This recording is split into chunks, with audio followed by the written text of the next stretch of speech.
Mr. Cole? You know, Dr. Haney, I really feel like that our community, for our young black African-American young men, we have a problem with self-image. Our young men grow up, they don't really know about self. We're talking about self-image. We're talking about self-esteem, self-awareness, self-development. And that comes from the home.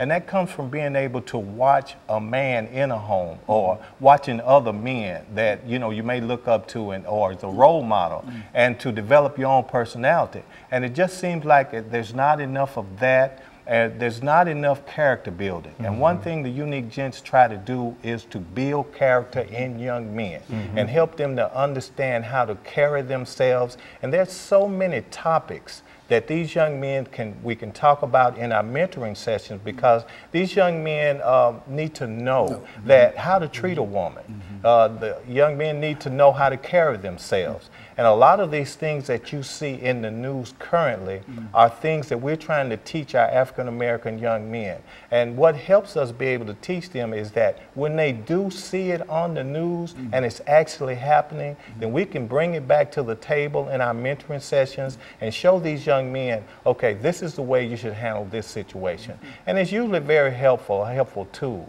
But we just try to get as many young men as we can on board to show them and to teach them some of the things that we were taught by Edward Junebug Mullins, who was the founder of our organization when we were young men. Mr. JThrealkill? Yes, sir. And Mr. Cole and I represent a coalition of former classmates, former teammates that we all played sports with in the East Nashville community at East High School. And we had individuals who paved the way for us to have examples of success.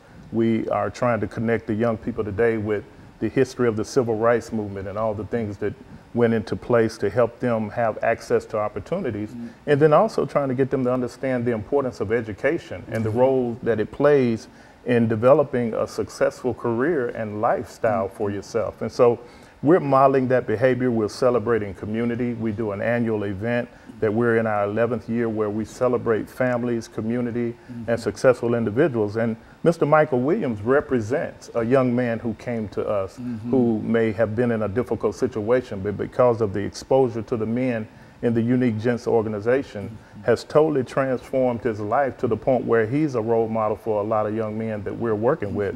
We even named an award after him that we present at our program every year, just as an example of recognizing excellence, because our young men have the potential for success and greatness. Someone just needs to instill in them the belief that they can accomplish those things so that they learn how to respect women, how to be disciplined with their finances, and how to just conduct themselves in scenarios where they may come in contact with law enforcement and proper behavior and things of that nature that are important to their development and growth. What did you think about the organization that you became involved in? How did you, Mr. Williams, become involved in this organization? Well, I was brought upon with another member that was involved in my life, and he felt personally that this organization came back together and would help guide me in the right direction. I personally came into the organization with an open mind, knowing that I needed something in life, not knowing at the time what it was. But you needed but I needed something because I was left, like I said, I was out in the community, left to my own demise, doing whatever I thought was okay. But I had men come into my life and show me, hey, this is how you walk, this is how you speak, this is how you carry yourself. But before that, I was out there loose-minded, had no guidance. So, but I was also able to get some awareness. So I had certain qualities within me that just needed a little nurturing, and they grew. They put the blocks in the right place. And they were able to recognize the potential that you had as soon as you became involved. Is that right, what you do, Mr. Cole? That is, and I'd like to just say a little bit about how we came about. As Unique Gents, well, about 40 years ago, there was a social club put together at Douglas Community Center, and it was put together by Edward Mullins. And what happened was we were a social club that was performing all around the state of the Nashville area in various talent shows. And from the very beginning, we were named the Unique Gents. And in that organization, where our founder was MWilliams1, we found different ways of spending our time other than just being out and being loose, like Michael was just talking about, and being idle. We were able to be in an organization that taught us how to do various things in the community. We did a lot of community service work. We did a lot of things in the community center. And so it showed us by doing volunteer work and by being busy doing things, it really, Dr. Haney, kept us out of trouble when we were young.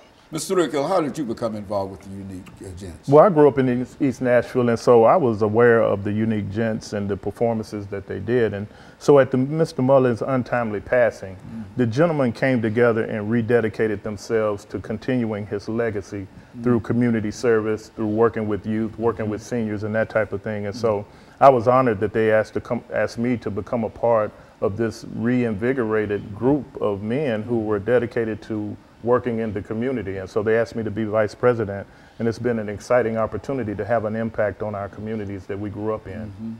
And so the three of you are still working diligently in terms of trying to reach out and bring young African-American men for the most part, but you're not especially limited to African-American men. I would imagine you're open to any individual who might want to become a part of what you're doing. Is that what you're Absolutely. saying? We work with anyone who's interested in getting those kind of resources. Very good. And of course, we're going to take our final commercial break, and then we'll come back and we'll have 10 minutes to give the three of you an opportunity to talk about some of the things that you think are important and how we might be able to help you do what you do. Yes, sir. And we'll be back with you following this very, very short commercial break.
Thank you and welcome back to the final segment of the show for today.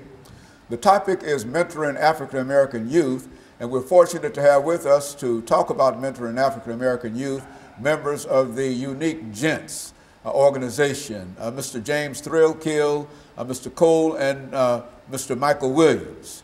And of course, gentlemen, this is the last segment that we have here today. Yes, sir. We're going to start with Mr. Williams and give you an opportunity to make some statements that you'd like to make in reference to the topic, mentoring African-American youth, or perhaps you might wish to say something about the Unique Gents itself, however the three of you wish to address that. Thank you, Dr. Haney. Well, with this topic, the Unique Gents itself, for me personally, gave me a new life. And I was able to grow in the sense to have great attributes, to be able to be focused, to have faith as a foundation, and be able to understand what it means to have a brotherhood. So I didn't have any of those things growing up on my own. So with this organization coming together the way they did and nurturing me, growing me from the inside out, I'm able to do the same thing for others. So it's a give back idea. Mm-hmm. I want to say that Mike has been a wonderful role model in our organization, because when I say that a young man made a 360 in his behavior and his attitude, Michael Williams is that person who really has come along and become an upstanding citizen. And I just want to thank him for being the person that he is. But I think most of all, Dr. Haney, one of the things that comes to my mind about our young men is balance. And that's one of the things that the Unique Gents organization try to give these young men, because there are just so many things that they're not introduced to on a daily basis, and particularly in the homes where young men doesn't have fathers. And so when they come into our organization, we try to make sure that they got the balance of things that they need, and discussions and an opportunity to talk. Those are the big things, as well as things that they may need to do in the community. We do a lot of community service work with our young men. And so we think those things are important. We try to provide it, and we just look at ways in which we could help young men in this community.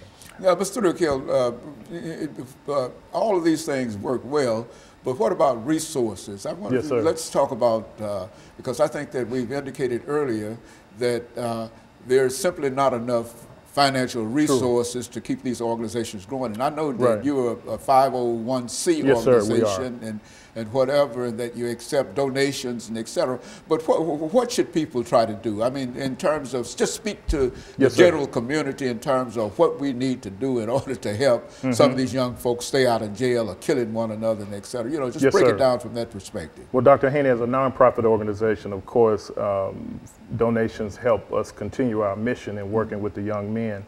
And so we always welcome that opportunity from corporations that are working with us in terms of supporting our efforts, and then also connecting the young men from a spiritual perspective. You know, we have the support of Bethel Church, where Mr. Cole attends, and St. John's Missionary Church, and also the East Nashville High School Alumni Association, and using their facility for a meeting location. And so those resources give us an opportunity to bring the young men in and spend one-on-one time with them, and really try to show them that, you know, a lot of role models that you see today are either athletes or entertainers.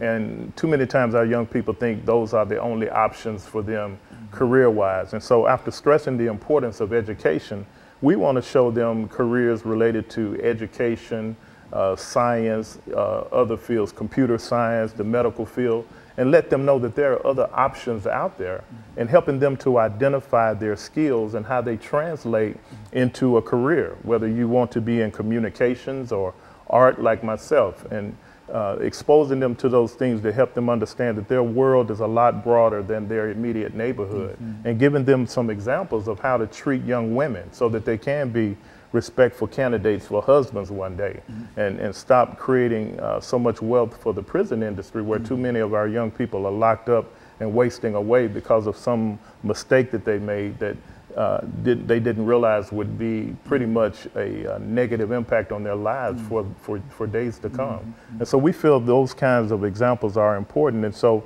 you know, organizations, individual donations are always welcome, but we also have members in the Unique Gents organizations that pay dues also, that help us fund our efforts as well, and just really have that kind of commitment from young men who are all professionals in some field. We have business owners, we have former NFL athletes, and all of those men are bringing those resources to the young men that we're working with. And you know, Dr. Haney, I feel like that when you're working with these young men, if you can't let them know that they are loved by other men, and if you can't, you can't get these young men to trust you, then you're not getting your job done. You've got to build the trust, and you also got to show these young men that you do love them And once they know that, because they can feel it, and once they know that, then it takes them a long way. But just to talk to your point, as far as being able to donate to our organization, because we accept donations, we have a P.O. box number, which is 60386, Nashville, Tennessee 37206, if one would like to donate. Or you can go to our website at uniquegents.org, of course, and to donate. So I just wanted to say that to the public too, that if you want to know more about the Unique Gents, please visit our website at uniquegents.org. And so, Mr. Williams, you can say from your own personal point of view what this organization not only has done for you, but for others as well. And so it did enough for you to want to come back to replicate what they did for you with somebody else. Is that what we're saying? Yes, sir, we are. Actually, we've had this organization grow upon not just me, but several other young men. And the biggest part about being able to give back is to show that that's the future. We're feeding into our future. So we want to nourish it. It's just, and then, like I said, going back to the donation portion of it, it doesn't have to be a large corporation that comes in and helps. I had got help from local community, local grocery stores. They've been able to help put food on my family's table, and when we didn't have it. So being able to, you can help in many ways. It doesn't have to be in a big way. It can be in a small way. Just being able to know someone that's in need. And at the time I was in need, this organization was put there and an opportunity to feed me, not just physically but spiritually. So I was able to grow. Like I said, faith was a wonderful foundation that this organization has had, and I'm so thankful for it. And that other young men I know for a fact that are thankful for it, because they continuously come and participate and get a lot out of it. And Dr. Haney, Michael is a perfect example of a young man who came to understand that being academically excellent was okay and cool. There's a lot of times too much peer pressure on our young people that there's something wrong with demonstrating your intelligence. And so we really try to strive to help them understand that you can play sports and do anything, but you can also compete in the classroom, and that there's something positive about being associated with excellence and, you know, showing that you're capable of performing academically. He graduated with honors when he graduated from Pearl Cone, and that was an example for other young men to see that a football player can be smart in the classroom too. And they need to understand that they're capable of doing those kinds of things. Absolutely. And with the organization being able to show me that I can be a thinker, I took the